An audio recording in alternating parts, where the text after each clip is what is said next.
Hi guys, thank you for having this video and may there sunshine in your heart today. Ang atin pong lulutuin ngayon ay oden para sa malamig na panahon. Okay? Kalahating daikon or radish. Guys, hiwain po siya natin sa ganito, no? Kaya mga 5 cm. Then,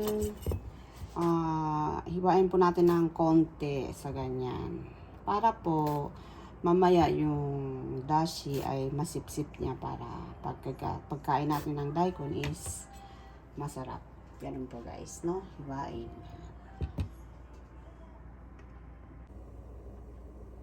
So guys, ilalaga po muna natin yung radish or daikon. So, then, lalagyan po natin siya ng isang kutsaritang bigas bago po natin ilagay yung daikon. Hindi ko po alam kung bakit nilalagyan ng bigas. Ganaya ko lang po yan sa biyanan ko. Ganyan po yung paggawa niya.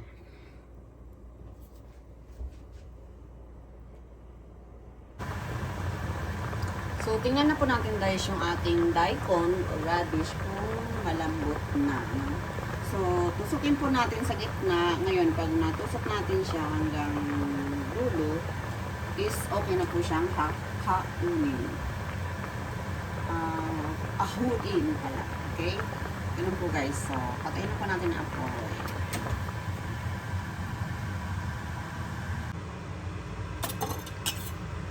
Isang konyak po guys. Then, ganito po lagayan po natin, no? Medyo ganyan po natin siya ng konti para masipsip niya yung sabaw mamaya. Yan po. Mahinang ano lang po guys kasi baka malambot kasi itong konyak, no? Baka mahiwa yung lahat. So, konting lakas lang guys. Hindi mo nalalakasan. Ayan po guys. Bila ulit.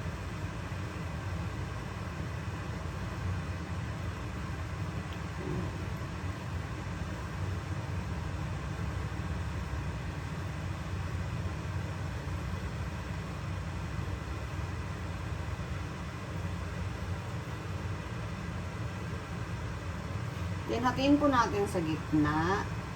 Ayan, mga gitna ko yan. Then, pag ano, no? Yan po, guys. Then, ganun ulit.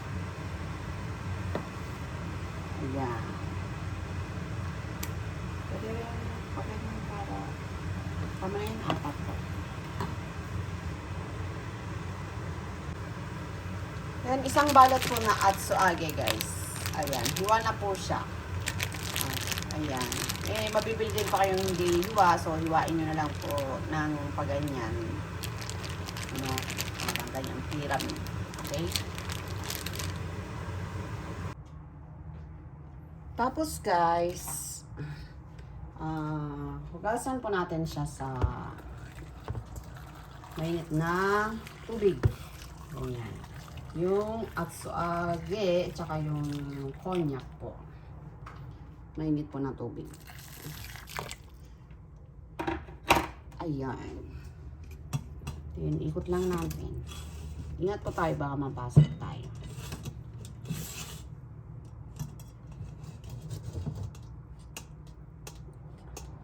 Ayan. Okay na po yan, guys.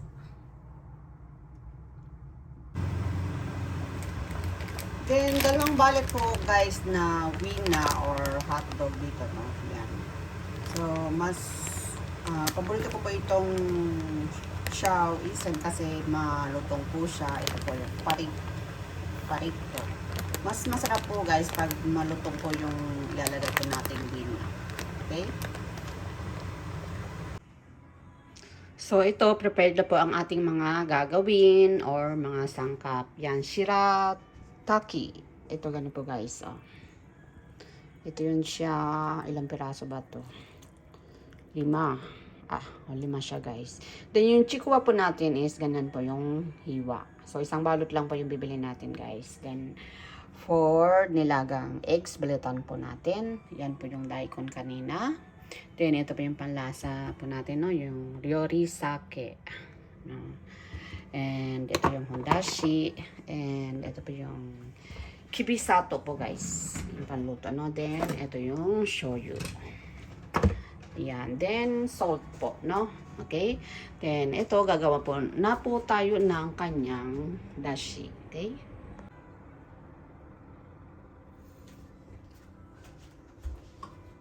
So, 1,000 ml water lang po, guys, no? Kapag kalagay niya ng apoy. On the apoy. Then, sake po, guys. 1 spoon. 1 big spoon.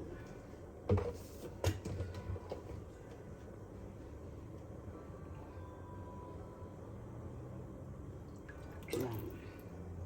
1.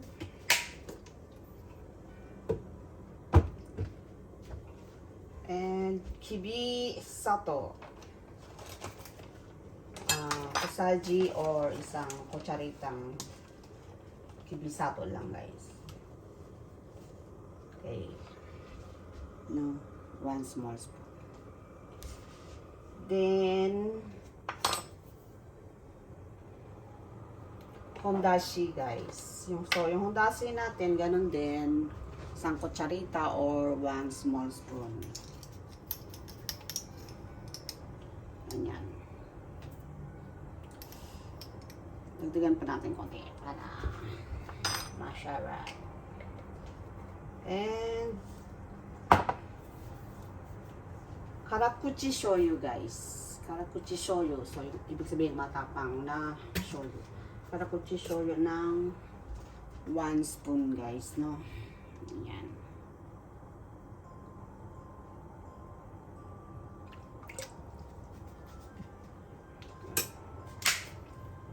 Then, ay pala nakalimutan ko. So, ito rin, guys, no? Combo siya. Bibili po tayo ng combo. Yan. Gagamitin po ito natin lahat. Combo.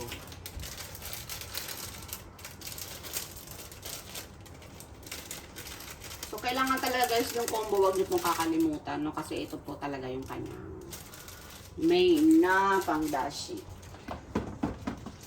So, hindi na pala, dapat hindi ko pala dinagdagan pa ng hondashi yung kanina. Pinagdagan ko pa ng kote. Kasi nakalimutan ko to, guys. So, ayan. Hintayin po natin kumulo bago natin ilagay yung mga sangkap niya, okay? Ayan, guys. Kumukulo na siya. So, nakalimutan ko pala yung asin. Yung asin pula is 1 small spoon lang po, guys, no? Ingat po tayo sa panglasa. Yan, 1 small spoon na asin. Then, lagay po muna natin yung apoy sa mahina. Then, yan, haluin natin ng konti. Tikman po muna natin, guys.